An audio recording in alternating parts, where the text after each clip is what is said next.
Welcome to Tarot Tuesday for the week of May 26th. This is for Virgo, Sun, Moon, Rising. Take what resonates, and if this reading doesn't speak to you, go check out your other two signs videos for deeper messages. So, Virgo, I found a way to get that sun out of my eyes, finally. But anyways, Virgo, this week we have a few things going on. Starting with today, we have Mars squaring off with Pluto. So this energy is very there's this tension point between the actions we take and the transformations that can come from these actions that we take now. Yeah. And then on the 31st, we have a full moon in Sagittarius.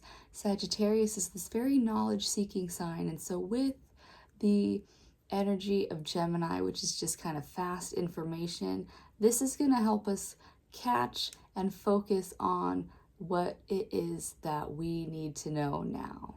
Yeah. On the 1st of June, we have Mercury moving into Cancer. So that information and communication should start to move a little bit more smoothly. It won't be so sporadic and chaotic as it's coming at us. Yeah. And let's see what that means for you, Virgo. And this week I am using the Starseed Oracle deck to tap into this Gemini season. So let's see what we got going on for Virgo.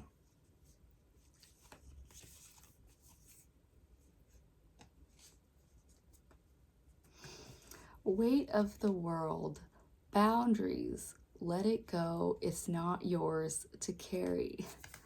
So Virgo, the weight of the world is nobody's to carry on their shoulder. While information is flooding and overwhelming us right now, what we do with that information is we don't need to carry it on our shoulders.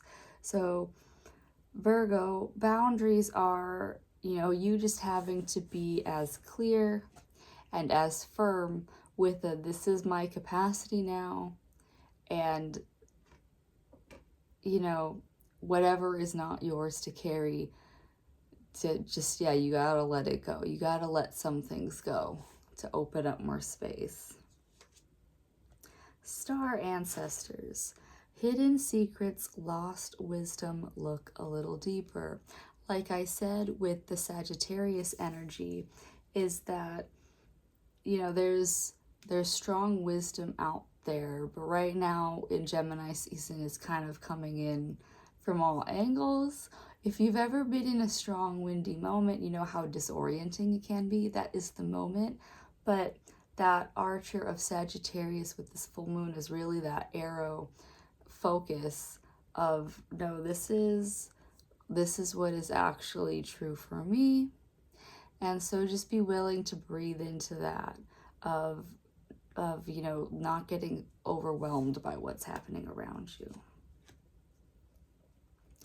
Star brothers, Horus energy, protection, loyalty, safety, trust. So Virgo, Horus energy is here to remind you that, like with that truth comes the trust of where you can put your trust in. So Virgo, are there spaces in your life that really are, like this chaos that I'm talking about with Gemini season? You have to build the trust. And so trust is not going to go to another person necessarily. Trust has to be with yourself and with spirit. So for you, Virgo, this brother's energy, find your people. Ideally, you have people in and around you that you can have faith in, that will provide a safe space for you to just, relax into, ease into.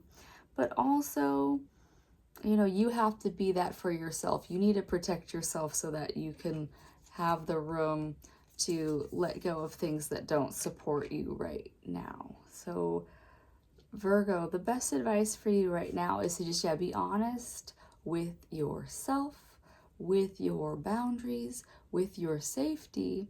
And it's not like I'm not saying like physical threats. I'm hoping that for you, Virgo. But I'm saying more of, do you feel comfortable in your own environment? and what would make it more comfortable for you. Even if it's just something like, you know, if you live in a noisy area, having some kind of noise canceling ear protection, or a way that we used to prevent street sounds from entering was, you know, courtyards for one. But also, if you cannot do that, having a water feature, something that is more soothing, or wind chimes, things that are a soothing barrier to that space. Yeah, so like that's protection. Those are boundaries from noise that you can bring in. And so yeah, just creatively come up with, look a little deeper into what are the things you need, like temperature wise, if your house is getting too hot because it's summertime, or cold because you're in the southern hemisphere. And you know, just you got to figure out ways to make you feel more comfortable. Yeah, that is what the star seeds have for you, Virgo. But I'm going to pull one more card from the Land Sky Oracle deck. This deck is done by a yogi, so she's got ways for you to ground this into your body. Let's see what we got going on for Virgo.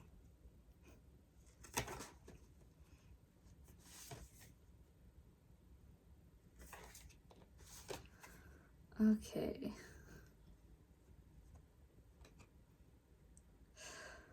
Bhastrika, pranayama, bellows, breath. Okay. Well, anyway, so for you, Virgo, this pranayama is, I was taught it as a digestive aid. It really, like, it pushes all of the energy in your body. And let me just get more straight in my posture as well. And so, yeah, this is something you can do every day to ground into your body so that you can have better boundaries where you end, at least. So the bellows breath is basically, and like, I'm not wearing something that's going to show it very well, but basically bellow breath means to, like, you inhale, you pull air into your low belly, and then you, yeah. So for you, Virgo, this breath works like that. So that's what the belly's doing. You're doing it all through your nose. And then you're going to take your hands to your side like this. Yeah, and you're going to start here, but when you pull your hands down, so you're going to forcefully inhale, and then you're going to exhale by pulling your hands forward like this, and then you're going to make, as they come to here, you're going to make little fists go, and the elbows lock right next to your rib cage, so it's a, yeah, so all together, like from my seat at least, it's going to look like this. And you want to do that forceful, fast breath about 12 times. Do that forceful breath 12 times. And your eyes are closed while you're doing it anyways. But then after that 12 chin mudra, place them on your knees. Third eye focus, place your awareness in this point. And if that feels weird for you, envision a candle flame right here. That's what we were kind of taught. So for you, Virgo, that's the belly breath. And it's meant to show you that expansion and contraction within you, the space you take up, which, like, yeah, your aura goes beyond you. So basically you're like pulling your whole aura feel in. And so it's that expansion, contraction. When you're in spaces that you don't like, you gotta imagine that, like, you don't want things in your auric field. You gotta pull that aura to your body tight and close. And so this is about nourishing you. So it's going to cleanse your aura, and you're going to just, yeah, be more considerate about what is nourishing you in this lifetime, beyond just your food, the people around you, the things you consume media-wise, things like that. And yeah, so Virgo, ideally the weight of the world can't crush you if you're cleansing your aura in that way. And that is what I have for you this week, Virgo. I hope that helps. I do hope that you find ways to really just breathe into this moment, to really just ease into not holding on to stress of your day-to-day, so that you can find a way to expand into your own divine truth in this moment, and I'll see you next week. Bye.